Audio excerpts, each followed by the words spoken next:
prepared and ready. Yeah. And then it's just kind of easier just to get in the flow of it, if you know what I mean. Yeah. That way we're not thinking about it as much, and we're just going. Yeah.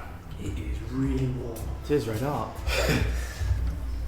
Right, I thought I'd try and go with the vibe of nice clothing to match the weather, but it doesn't match what we're doing in It's here. been on and off all day. When I went into Nottingham earlier, it was red hot when you was in the sun, and whenever you blinked, it would start raining. I don't think that was the weather. I think you're a superhero. Yeah, that's right. I think I am. That's Peru, isn't it? Have you noticed that? That's Peru. I believe so. That, with the farms on top of the mountains, The alpacas and the yeah. Peruvian Andes. I thought so. I think I'm addicted to Starbucks now. Yeah. I'm a proper white girl. Okay. Yeah, so I'm ready when you are. I'm ready, brother. So, okay. Just have a sip of the go-go juice. The go-go juice. So this is episode 12 of the Competitor's Journal. 11's not out yet as of recording this. Thinking about it, don't know why I need to mention it, because it will be out by the time this one gets uploaded. So before this one is going to be dropped? No, I recorded one before you, and I just need to edit that one and get it out. Right, okay. This is episode 12. Fingers crossed, because there should be no excuses now. We're back into the swing of things after the long break. But I must say this is the most... I don't know how to... I know what you're going to say. I wanted to say pleasing, but it's not the word. No, I know. It's the most... really nice to the eye. No. Beautiful. I'm telling you what to say now. Yeah. It's along them lines. It's the most beautiful podcast, I think. I think the Competitors Journal have done. In terms of how it's set up, and the sunlight is beautifully hitting this spot right now. Very nice vibe. But anyway, enough of that. So, Mr. Oliver Marshall, we've been friends for many years. Thank you very much for joining us on episode 12. My pleasure. I know who you are, but why don't you give me a brief description about who you are, so the audience could then know who you are? So, I'm basically here to talk about the fact that I am a new watch dealer. Started off in jewellery, and basically now it's all about watches, selling watches, finding new clients, meeting other watch dealers, other jewellers to push and move their stock, and basically just being a value when it comes to sales, and that's what I'm doing. That's what I'm going to carry on doing. Yeah. And just get bigger and bigger and bigger. See, I thought you started with watches. You say you started with jewellery. Jewellery. Yeah. Yeah, because I don't want to say names. I'm not going to. Yeah. If it's positive, you can. If it's negative. Yeah. I'll probably just keep everyone quiet. Keep happy. Yeah. But yeah, I met a guy, an older gentleman who I've basically had my eye on for quite a while because he's so established. Plus, he's only 35-40 minutes away. Okay. Kind of where we are now, not far. Yeah. A place called Chesterfield, and he started selling gold. Okay. We're not talking about the precious metal gold as such, not plates, not bars, not coins, chains, Okay. bracelets, and that's how he had his come up. And because he was so close, I basically would go into his jewellers and use other people's stock, what they had. Let's say I had a guy in Laxton, if you know where that is, up near Newark. Okay. And he had a Belcher bracelet, which he sold. He wanted to sell for his dog and he knew of me because he sold his dog, and that was the payment. Okay. Yeah, seriously. And I mean, it wasn't my taste of bracelet, but they're very popular, especially from where we are anyway, around East Midlands. They're everywhere. And it was 9 carats. It was over 100 grams of gold, which is relatively a lot, especially when you've just got that on your wrist. And I took it and I said, I've got this. And I did it over and over again. I've got this, I've got this, I've got this. So then the people who were in the jewellers, the 2 people who worked there, knew who I was. So it was like, that's Oliver now. And then what I did was just drop them a message. The power of social media is huge. People don't use it to their advantage. And what I've learned from being in these circles, especially within jewellery and being a watch dealer, is it's endless. And it intrigues me, and I feel like it'd be so interesting to go into later on about the depths of what you can go to, the people you can get in contact with for a start. And then they basically gave me a chance. I said, this is what I want to do. I'll do it for free. I'll work for you for free. Can I have a go? And they did. They were like, you're always here anyway. That's what he said. And he dropped his name. Not going to do that. He said, yeah, do it. So I did it. I worked there for 2 days. Yeah. Took time off work. Didn't get paid. And that's basically how it started. Yeah. I remember you telling me, obviously, again, being friends, I know a lot of this information already, but I need to go over it. But you was telling me you started a lot in London, didn't you? What was that like? So that was basically where it just kicked off for me. Yeah. Have I skipped?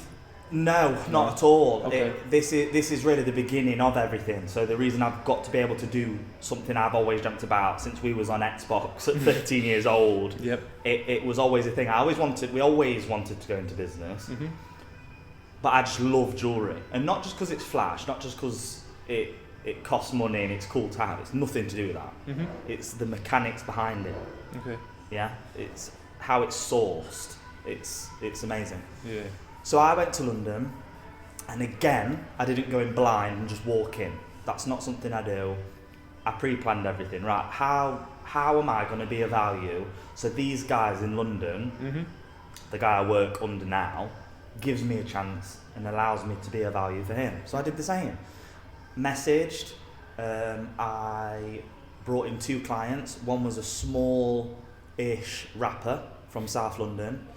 And the other one was just a guy I know of from Brighton, it's down south. One of them bought a watch. It was called a Bluesy, so a Rolex Datejust 40 mil. It was around £11,500. He's made £1,000 on it since, and he only bought it 5 months ago. And from there, it was like, right, I've got my go in then. Can I come down? Can I work for you for free? Yes. Yeah. He's got 4 staff. There's going to be 5.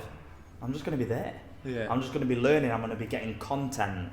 No stealing content. Just content for me to assess and be like, right, I know what this is. I know what that is. And educating myself. Yeah. So we did. He was like, yeah, come down. Again, I took it off work. But at this point, I was self-employed. And I only just started a new job. So it was very important, right, I can't really be messing about.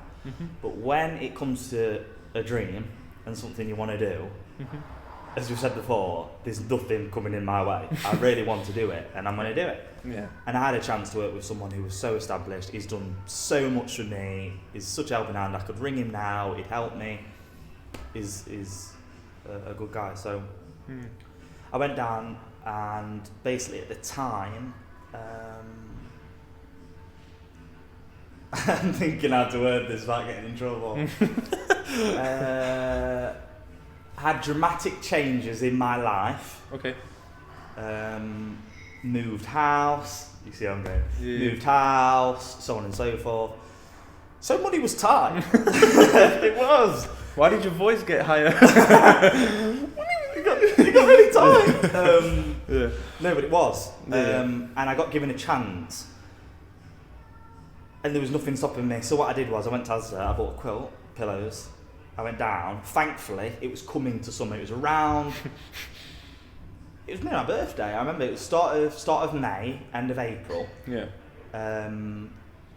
so it wasn't too cold. I went down, bought that, slept in my car, signed up to the gym, Pure Gym for 2 days, bought a gym pass, and would go in the morning, go at night, and slept in my car because I was like, I need to do this. But the cheapest Airbnbs I could find in walking proximity of the jewellers, which I was working in, we're talking 450, 500. I can't spare that. I've got to look for somewhere to live. I've got to do this, do that, do this.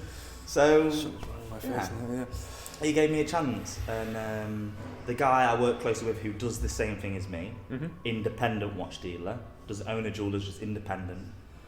He's very established. He lives just outside of London.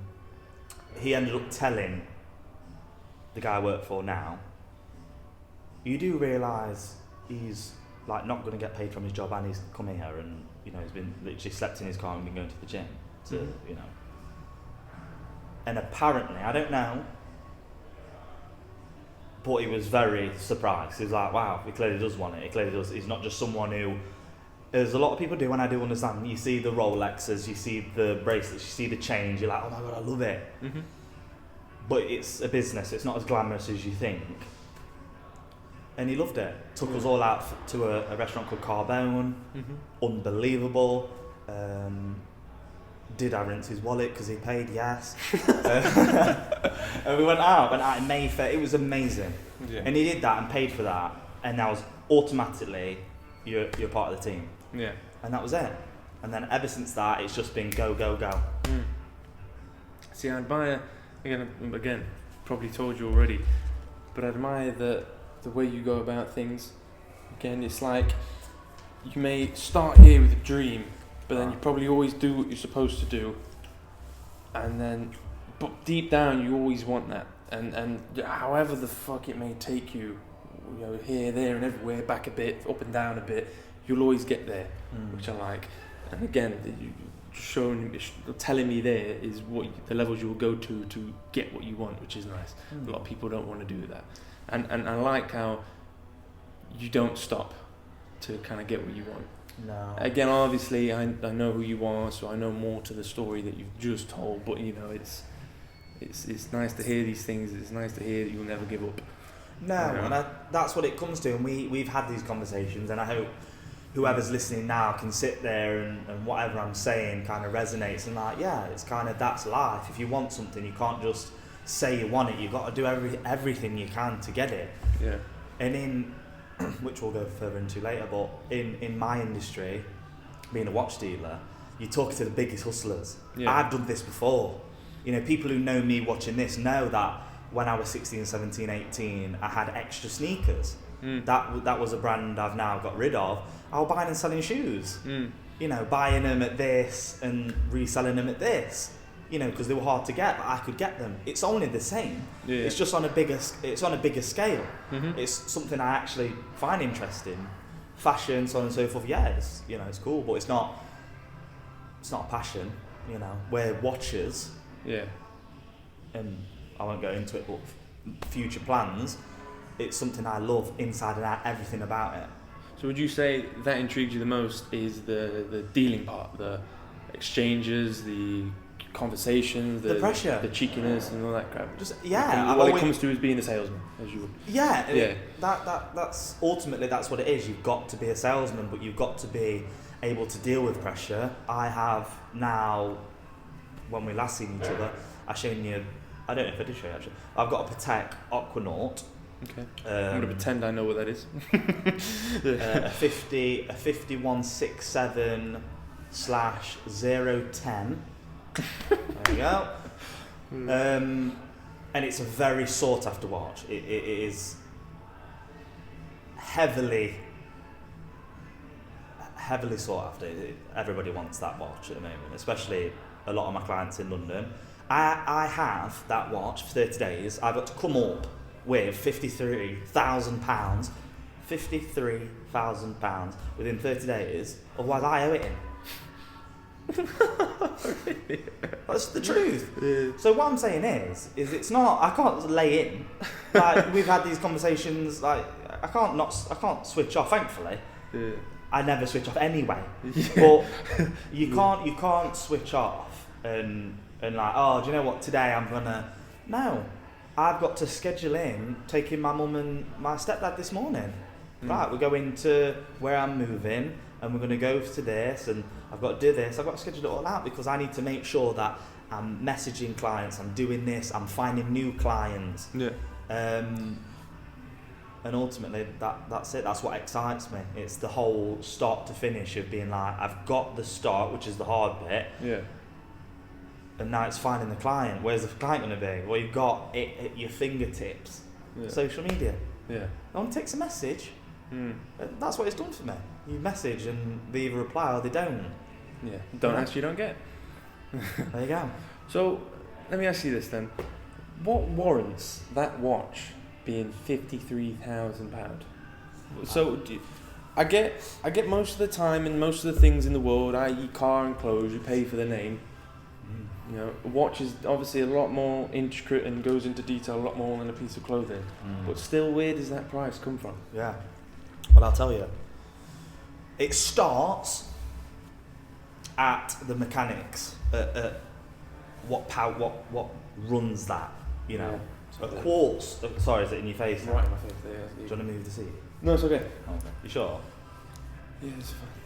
It's moved throughout the day, isn't it? Sorry. No, it's all right. Starts at the quartz. Yeah, quartz. So battery powered watch. You're talking £50. Well, there's some movements within a watch, i.e. Patek, which is my favourite. I'm not wearing a Patek now, but Patek. There's movements in that which can take years.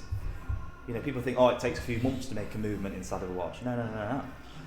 One of the longest ever made is a Patek. I think it was a I won't say it because I think I'm going to get it wrong. It took 8 years to make. 8 years to manufacture the movement with it. What powers this watch? Yeah. Yeah. What does it? You know, it took 8 years to make. They sold that watch years later for 25 million. Wow. So ultimately, it is what powers the watch. Secondly, Patek is very, very difficult to get hands on. An Aquanaut, which I was telling you about, which I've got at the moment, which I'm selling, is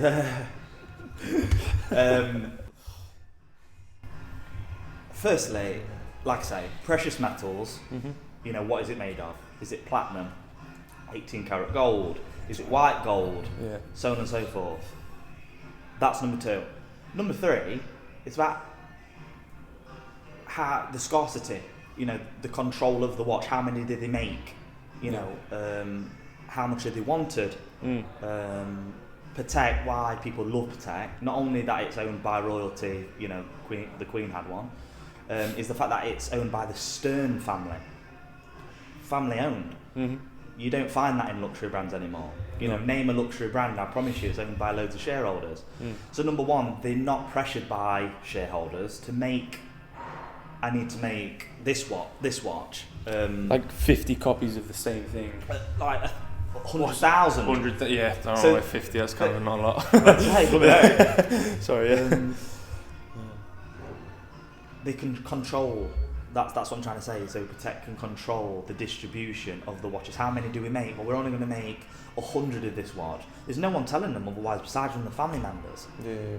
So it comes down to basically how many people want it, the mechanics with inside the watch, how it's made, handmade, And of course, and the precious metals. What was it made of? Yeah. You know, platinum watches. Flipping it, I did have a platinum one of this. This is white gold. 70 starting, the Daytona platinum.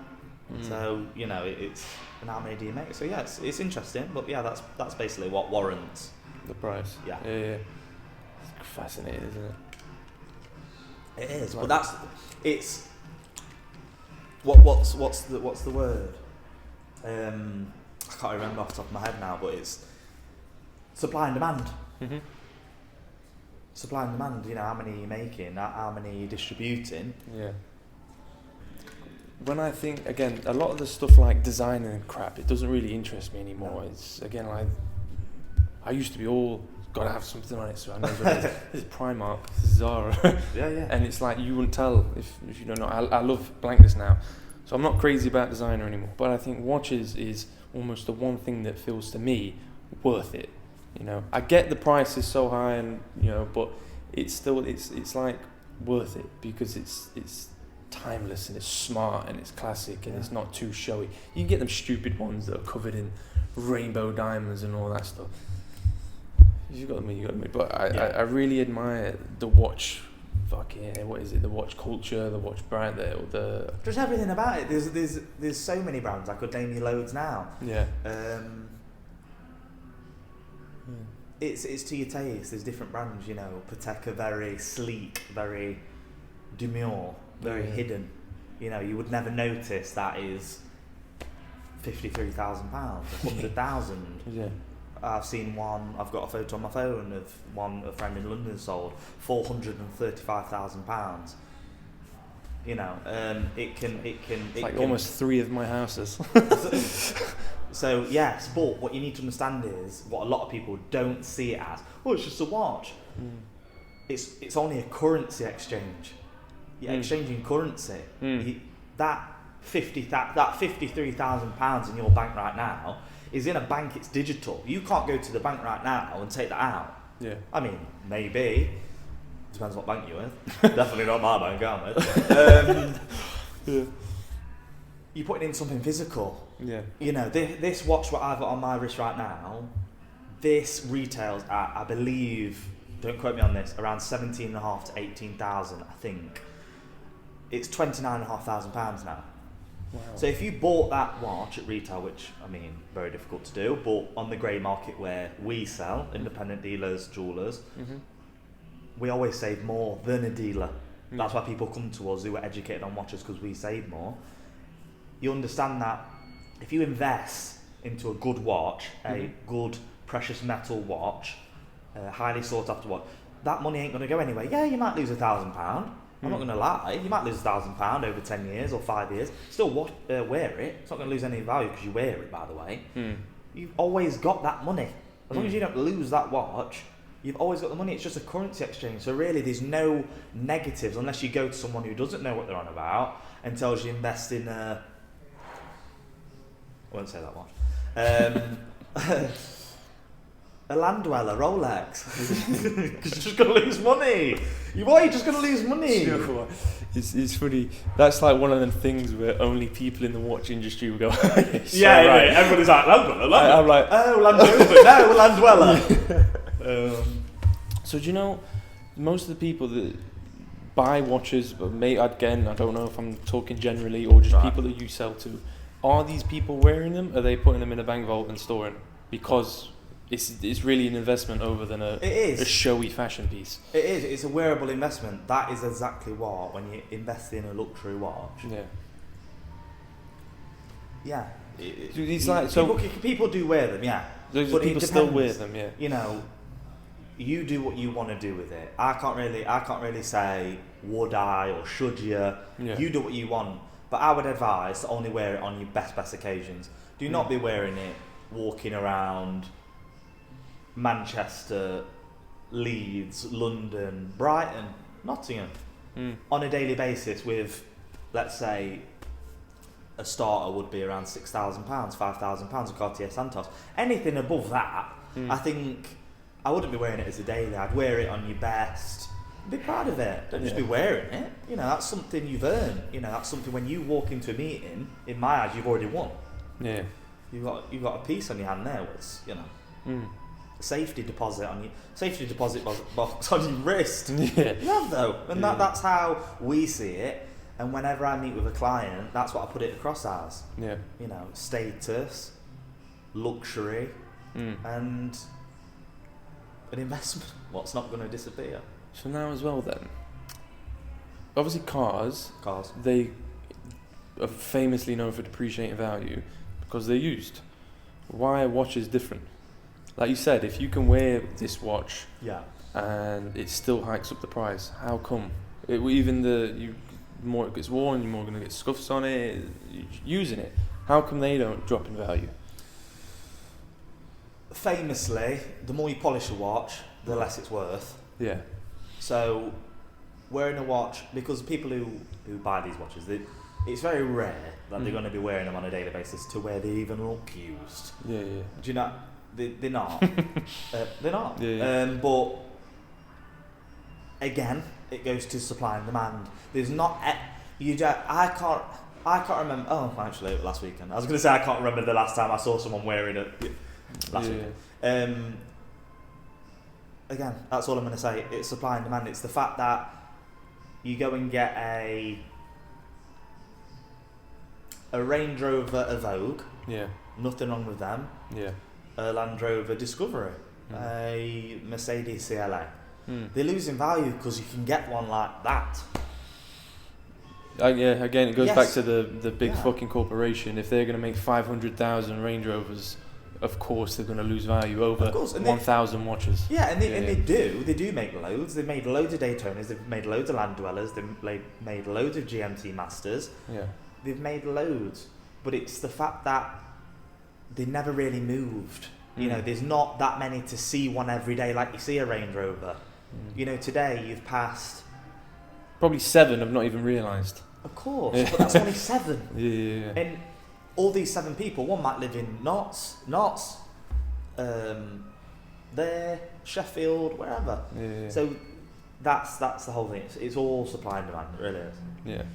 Oh, and you know, with watch brands then, say Rolex, if, again, I've heard of a Daytona before, do they make like a 2017 model, 2019 model? Or, okay, so it's not just like, this is the Daytona, we made 50,000 back in 1984, that's the market supply.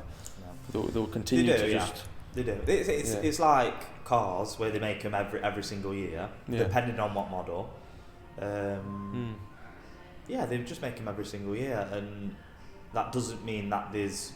because they first got manufactured in 2017, that it's now 2026 and there's loads. No. Rolex are very, very clever.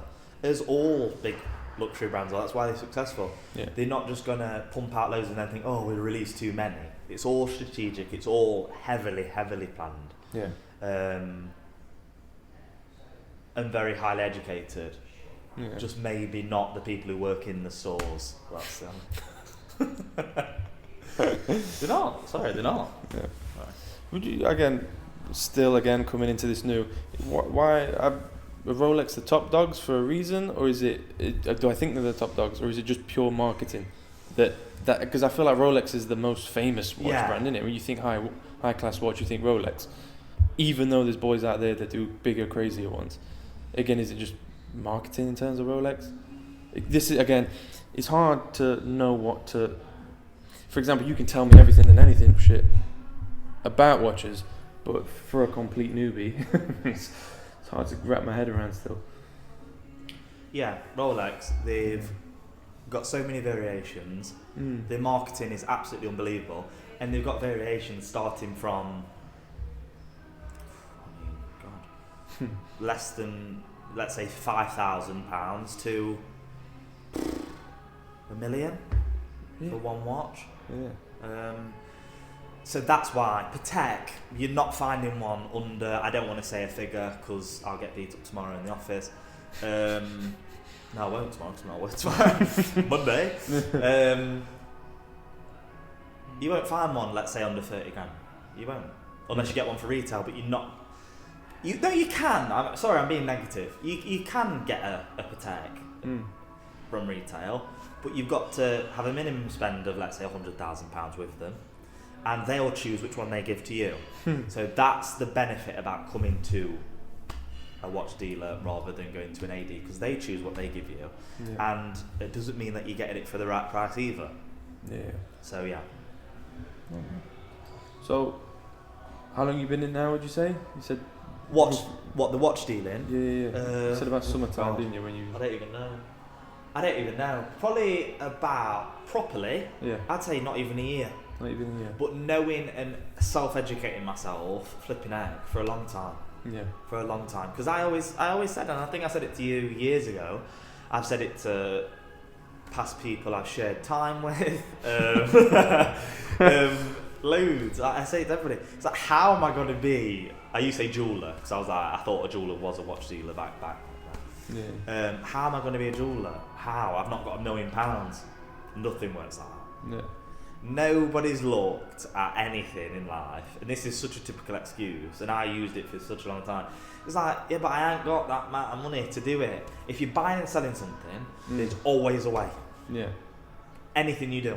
I've got a good friend now who lives very local. He owns a car dealership, not a physical one, but online. So he'll buy a car, sell it, buy a car, sell it.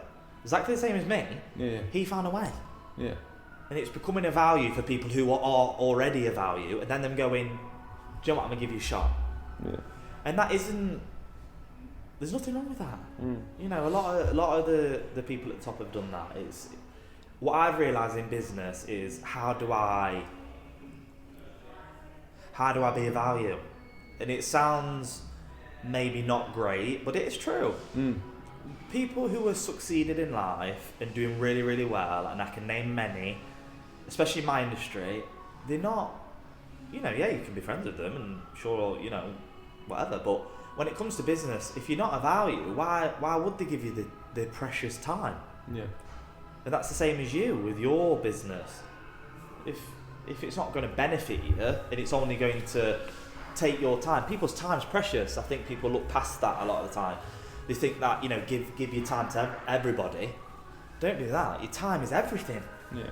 You know, we've only got a limited amount of time on this earth. So if you're going to give it to people who aren't going to help you in any way, or benefit you mentally, spiritually, physically, then I don't see it, and they don't either. So that was one thing I needed to remind myself: is business is a value exchange. No one's gonna play with you when it comes to money.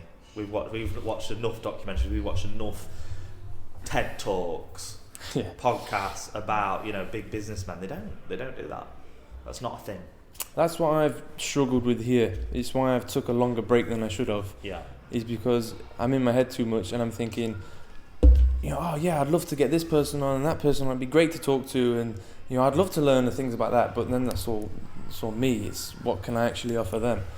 You know, that's why I always shoot myself in the foot, put myself down, thinking, what can I offer these guys? I'm asking them for time out of their lives, and that's what throws me off. I've always thought I'd never be a good salesman, but maybe. But the thing is, you have been, and you are, because, for example, with the podcasting stuff, what's great is that you're giving them a platform. Yeah, all right, it might not be Joe Rogan, but there's only one Joe Rogan.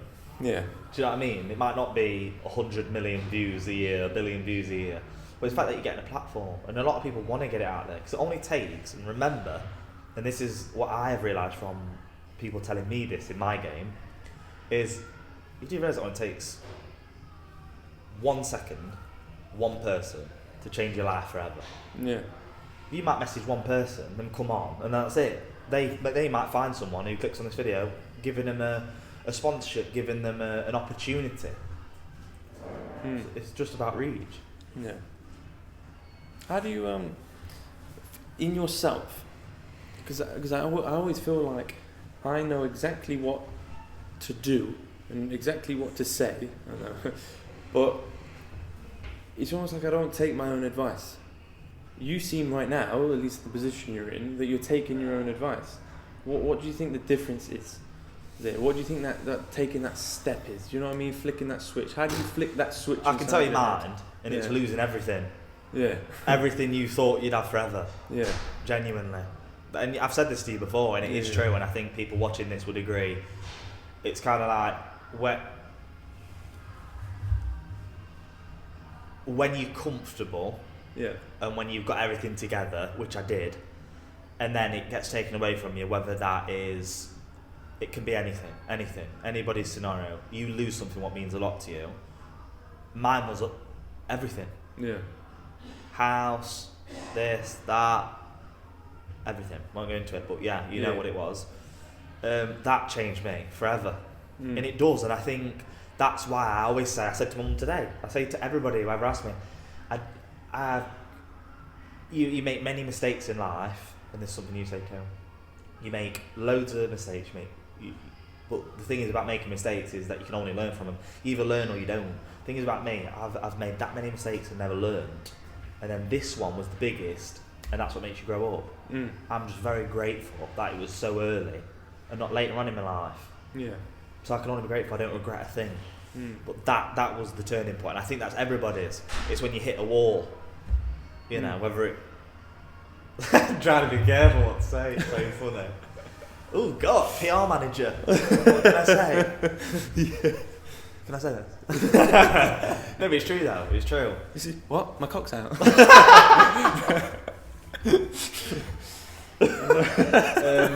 No. You know what it is. It's that. And I think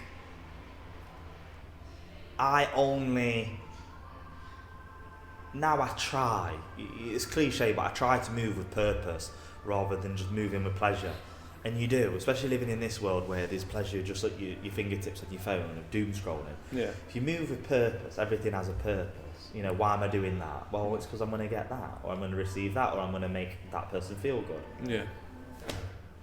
That's what's helped me. So would you say now you're happy and is... Okay, obviously again, like you said, you're not even a year in, but so far, has it been everything you dreamed about? And like you can only see the future now and what's next and you're excited for the future, or is it still...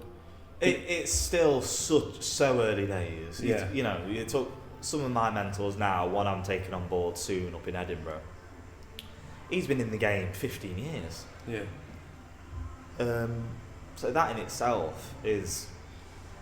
And we're talking 15 years established. We're not talking me a year building. I'm still building. I've still got a long way to go, but I've done so much in such little time because I've got my energy just solely is being a watch dealer. There's nothing else what comes, you know, in my way. That's what I want to do, and that's what I've been doing. And I don't know. We've got friends who want to start businesses. Well, you've got to put the time in. You've got to sacrifice. I've sacrificed loads. I look back at my life and I'm like, oh, that's actually the reason why I lost that, or done that, or don't do this, or don't do that. Oh, do you want to go for this meal? Sorry, I've got to go to London because I've got to be up at 6 to go to Canary Wharf, or go there to meet this client who ain't even probably going to buy a watch. Yeah. But they're the things you've got to do if that's something if this is what you want to do. Let me take a quick pause there. I always get midway anxiety that everything's stopped recording. Oh my gosh. Okay, so do you know what you wish to get out of this yet? Yes. Is it a secret?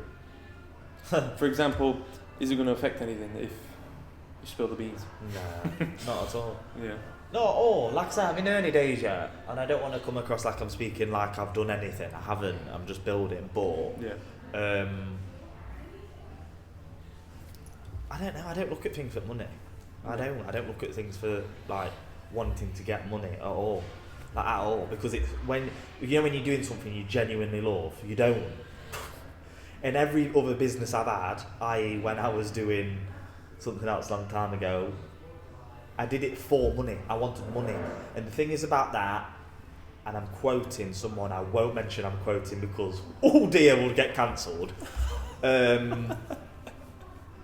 If you do things for money, your bubble will burst. If you do things for love and you've got momentum and you just keep going, you'll succeed in anything you do.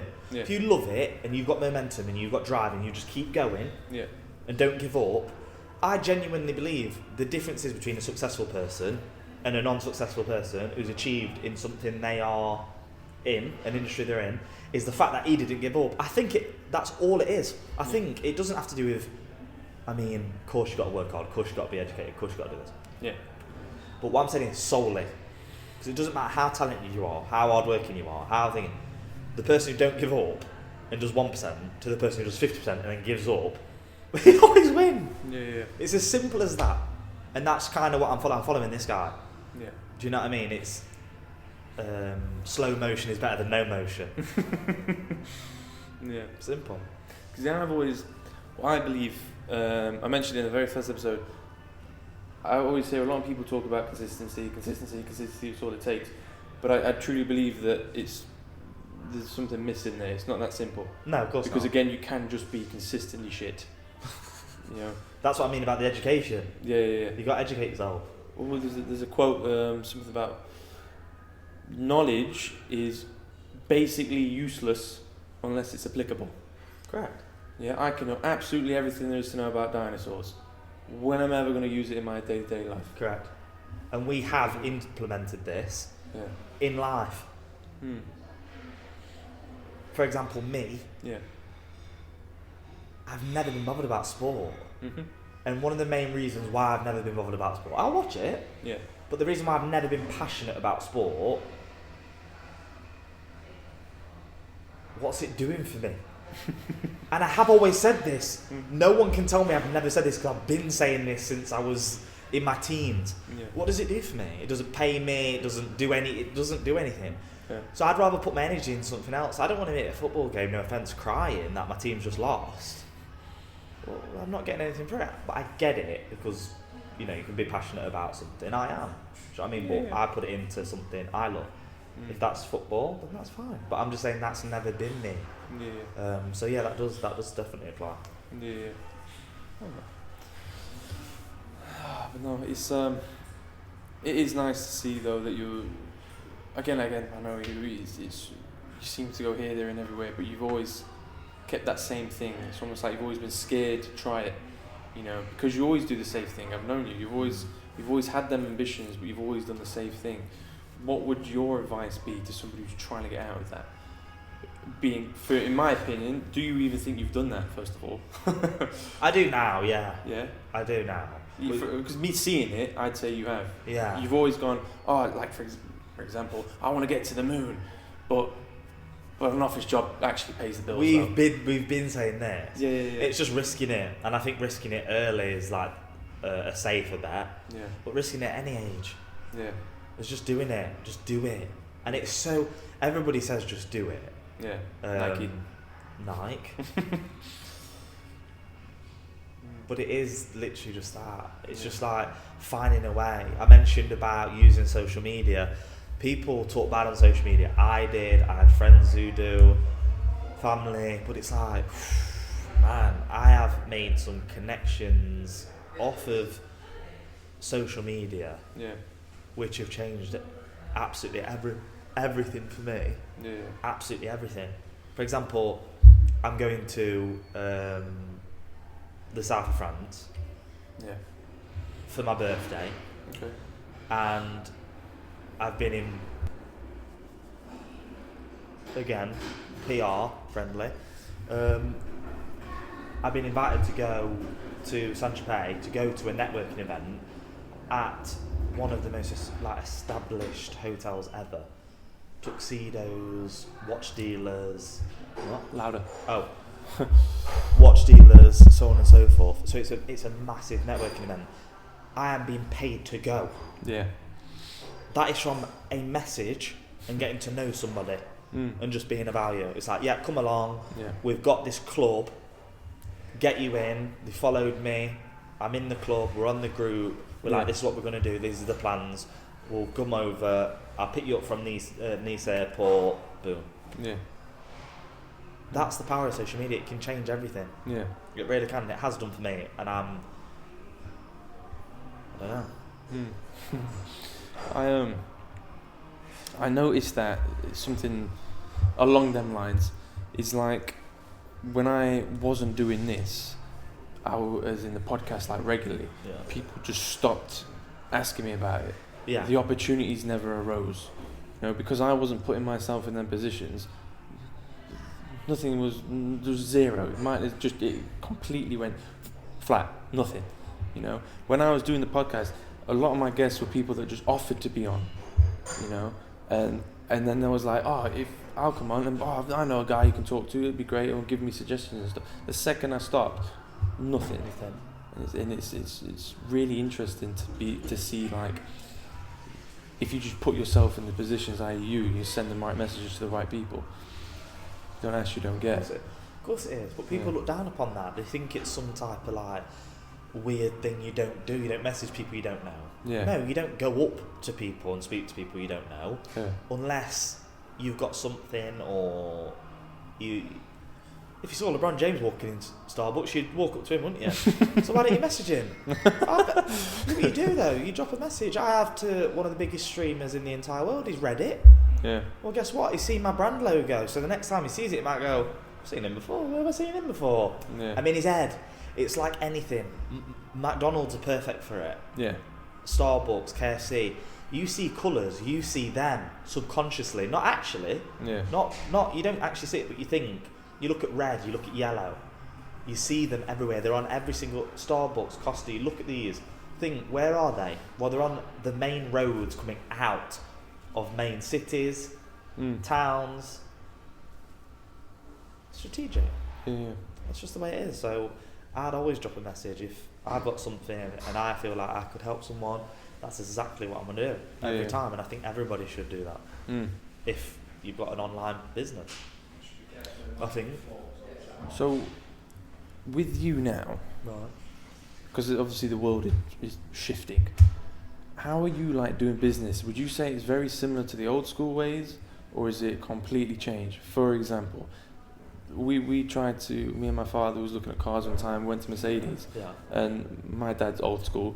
First question he asked is, "Okay, what deals you got?" Yeah. The guy instantly went, "Don't do it. Don't do it anymore. Don't do any barring. Don't do any this anymore." Now. There's no bargaining. Yeah, it's just that's the price. Deal with it. That's changed recently though. Yeah. Yeah, because I remember when I went to get my first car from Mercedes, that white one. Yeah.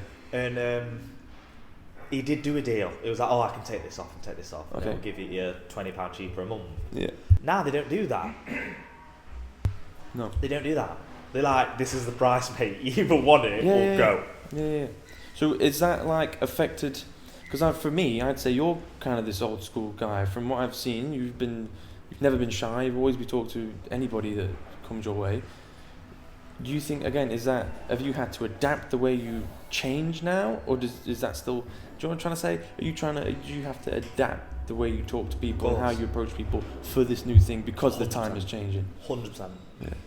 That was a really long question, but I think I got there. Yeah, you did. I get it. Do you know? Because the thing is, right, is number one about sales, you've got to be one thing. Yeah. It's an animal. Reptilian. It's a chameleon, which is a fact. You've got to be able to be different people. For example, like when I met a guy locally who was a business owner in construction. Yeah. I'm not going to go up to him and act all corporate when I'm meeting a finance guy in Canary Wharf, which I've done both, and I can tell you right now who's that and who is that, because the person I'm sat here talking to is different. But that's sales, and anybody who would be sat there thinking, that's weird, that's not what you do, it is. And every single salesperson who I know has told me, you've got to be a chameleon. Yeah. You can't be yourself, I'm not saying that. Got to be you at your core, but you've got to adapt. You've got to adapt to different scenarios because people are different. Yeah. I've sat in front of people and I'm asking them for a large amount of money. Well, they'll go, why? I don't want to pay that. Well, you've got to adapt and be like, okay, well, and be softer. Or, if someone asking you a question, well, you've got to explain it in a certain way and be slow and calm down and keep a calm manner. Unless he's irate, then you change to irate. Yeah. It's something you just naturally do over time, but it's not about changing who you are. You've got to stay you at your core, because that's what makes you likeable, because you can't just be a robot. Yeah. But you've got to be able to adapt, and that's the biggest thing. But keeping it new school and old school is something you've got to keep. And I used to say this at my 9 to 5 working in sales, is I'm just more personable. And that's why people loved me over other people, was genuinely because, well, you just ring me and I'm here. It's not you got to go through him. I'm looking for the no. Just come straight through to me, I'll tell you yes or no, simple. No messing about, no games, no corporate script, it's me. Yeah. A lot of corporate companies don't like that anymore. That's why people aren't liking sales as much anymore, working at a 9 to 5. Yeah. I think you fell into this maybe fell's the wrong word, but I think you've came into this at a perfect time. As in starting, because the generations now are just getting worse and worse at talking, as you know, I'm sure you've seen, and I fear what's it going to be like soon in terms of sales. It's just going to be robotic. It's going to be really weird, isn't it? Is there going to be such thing as a sales anymore when the human interaction just dies down and all this stuff? Yeah, it is a tough one. I think there's going to be a massive difference, in my opinion. There's going to be a massive difference between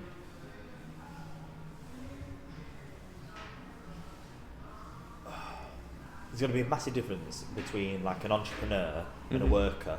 And what I mean by that is neither's bad, neither's good, but there's going to be very confident, Mm-hmm. and then there's going to be really, really not confident. Yeah. There's no middle anymore. Yeah, I was gonna say, the distance between the top and the bottom is only. And it's like further everything nowadays, right? We are both into economics, so we've always had a key interest in looking at how everything runs, how the world works, how money works, how business operates. We've always loved that from a kid. We've always loved it. From before you should even know. Yeah, my favourite thing is the small details. Exactly. I.e. video games, I always used to love Easter eggs. Yes, you did. Because they're just hidden little details that make the little personal touches. I didn't. I just wanted to cheat and win. Which I did very good at quite well. Yeah. Well, I did quite well at. Looking on eBay. Like, how do I buy a J-tag? Do you remember that? No. J-tag. Do you not? No. It was something you put on your Xbox. So like, you could fly on, or you could have any camo, or you could change the FOV on a gun on your Xbox, which is like nothing. Or you could, I don't know, anything. Have unlimited money on GTA, stuff like that. I remember But they were illegal and people were getting arrested for it. But only in America, so I was like, right, we don't want to be arrested here, so I'm going to get one. 300 quid at like 12. Nah. I remember an action replay on Nintendo DS. Do you remember them? No. You don't remember them? I did have a DS, yeah. You had to, there's like a block that you'd stick in, and then you'd put your game in that block, and you just cheat code for days. I remember cheating on remember just GTA, San Andreas, Vice City. Just endless cheats. You used to write them down on a piece of paper. Oh my god, you have to do this, innit? Yeah. RB, R1 circle, B, up, down, left, right, yeah. And it just goes, yeah. Yeah. So, yeah. But anyway, no, yeah. There's going to be a massive difference. Yeah. Yeah, it's scary, isn't it? Very scary. You know? Very scary. But if you wanted to get into my type of work, there's nothing stopping you. Because not going to lie, I started with zero money. It was kind of just like, how do I find to be of value? And I think a lot of people now, they look at TikTok, look at social media, and they think, everybody's got so much money, that's must have how they started. It's not. Yeah. I know loads of people who started in an industry what's a lot of money, and, let's say a watch. How am I going to get a 30 grand watch and make £5 grand profit on that? I don't have 30 grand. Yeah. You don't have to. You know what I mean? You don't have to, and that's like anything. So if you're going to do it, just do it and think, find a way. Yeah. Or ask ChatGPT. Okay, so there might be a bit of a pause and a break there because we heard some hoovering and we didn't want that to interrupt. Yeah. But yeah, you know me, I'm interested in my history. You got any facts about watches, sir? That was very intense. Thank you, yeah, spit some things. Again, Is that sun into it? Is it? Yeah, this is getting a bit... You're like melting. Yeah. No, I feel like I've aged. Yeah, you've aged. We're going to have to take you some Botox. Yeah, all my skin's dried out. All of a sudden you're just white. Yeah, no. So in your time of coming up, I've got it back. In your time of then getting into the watch game and studying, did you probably go full ball once you was in? For example, I know you've always liked watches and things, but did you delve deep into the world of watches once you like started getting there? Couldn't get any deeper. Yeah. I couldn't get any deeper. Yeah. Like genuinely from like you saying about history, Yeah. knowing about what Rolex was bought to then make certain watches, what the history of Patek. It was founded by two gentlemen. One was a soldier. Yeah. And the other one was just a normal guy who just didn't have a job. Yeah. It was founded in Geneva, in Switzerland, which a lot are. That's the capital of watches. That's where Watches and Wonders is in April. Okay. I did have an invite. Unfortunately, I can't attend, but I will go next year. Yeah. Fingers crossed I can too. Correct, he's going to come next year. No, so it was founded in Switzerland, in Geneva, Patek, in the 1800s. But it was founded by two gentlemen who were Polish, which a lot of founders of Rolex, so on and so forth, are, because it's Swiss. Yeah. You know, the movement within a watch, it's normally Swiss. So it's always people from Switzerland who have founded these watches. But what was different was that they are actually from Poland. And one of the most interesting facts I know is about Rolex and they bought a meteorite in the early 1800s. Yeah. In 1817, I believe. 1817. They bought a meteorite. Yeah. Right. What is over 8 billion years old, and they make watch faces with the meteorite. So the people who own these watches, I've never seen one in person, but the people who own these watches have a real meteorite in their watch. Yeah. And they own that, and they just carve and put it in. You got a value. How much do these watches go for? Do you know what? I couldn't tell you off the top of my head. Because But I could not say they'd be less than 100,000. They'd definitely be more than 100,000. You got to think about it. The craftsmanship and the labour behind that alone is worth so much money. And people think, how is it worth? Remember, it's a currency exchange. Yeah. So that on your wrist is a meteorite. So straight away, you don't even need to say, what an investment. Yeah. It's fascinating. I love crap like that, what they get up to. Like I say, watches, they're everywhere. They've been since sundials. You know, they've always been here. Clocks. They're essential to everyday life. Yeah, okay, we have them on our phone down there. Yeah. But a watch is more. Like I say, it's an investment. It's status. Once you wear one, you don't want to be without one because you feel naked. Yeah, it can complete an outfit, and they can make an outfit almost in some cases. Yeah. There's a lot of business people I meet, finance people. When I'm in London, in Canary Wharf, the first thing they want, who's got the best watch? You ever watched American Psycho? Yeah, I'm living in it. I am. I go into Canary Wharf, the building. Yeah. I was going to show you a photo, but obviously I won't be able to see it. Yeah. The big tall building. I forgot what it's called now. Gherkin. No, not the Gherkin. That's not Canary Wharf, is it? I don't know. I don't think so. No. But it's just when you come off the tram. I forgot what it's called. It's big. I don't know if it's a walkie-talkie. Isn't the walkie-talkie the Sky Garden? Is that no, not? It's not that one. It's not, and I can't remember what it's called now. Okay. But yeah, you go all. Honestly, they're all same. They all go Savile Row for this suit. Genuinely, they all go Savile Row, tailored suits. Who's got the best watch? Because that ultimately, which it does. Yeah. And if people want to deny that, that is completely fine. But when you go and you meet other gentlemen or women for a meal, for networking, on holiday, watch. Yeah. It shows, you know, what's he got? Wow, what you got? That shows us a level of wealth. Yeah. You know, and that ultimately, that's in my eyes why a lot of people do buy them, because it shows, you know, that I've earned this. Whether it's 200 grand, whether it's a Jacob & Co. £15 million. Yeah, what's the story of them? I always see the Arabic boys wearing Jacob & Co. They're not a good investment. No. But they are a watch which is, one of 30? One of 20? Oh, really? Jacob himself picks who's having this watch. Timepiece trading in Miami. Yeah. A guy I've actually spoken to. He's one of the biggest jewelers in the entire world. Yeah. Him again. His clients, Aidan Ross, famously, he dropped Drake. Okay. He didn't want to deal with Drake because over £30,000. And how I got in touch with him is through his through his ex-missus, but it's not like that. It's not like that. It's not like that. She found my page, followed me, messaged, said, "Oh, he does this, because I'm hopefully going to America, which we discussed, for work. So obviously I'm going to go out there, hopefully meet new people. Obviously in LA, they're in Miami, and she does it. She's a watch dealer too, and that's how them two met. So she's going to help me. So it's even going abroad, and this is what I mean, going back to the social media. Look at that in itself. Yeah. You know, I'm going to meet maybe the biggest guy, and you can, if you live in Miami, you can go see him anyway. Yeah. But, you know, Steve will do it. He's a massive one. He's spending 10 million a year in there. You know, so yeah, it's there's lots to it, Mark. Yeah. This is really the tip of the iceberg then of your career, then, isn't it? It's all just beginning now. Obviously, you have bumps. That's just business, isn't it? Yeah. Any business has bumps. I'm currently going through one now. Yeah. It's about, do you give up or do you jump over the hurdle?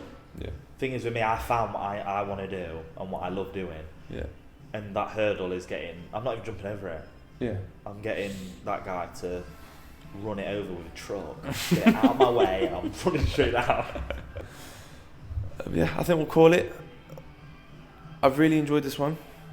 You know, you've sparked my creative bug to keep trying again. Got to.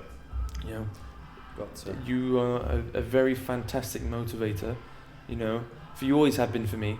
I think you're definitely one of them people where they say they can sell sand to an Arab and all that crap, that famous saying.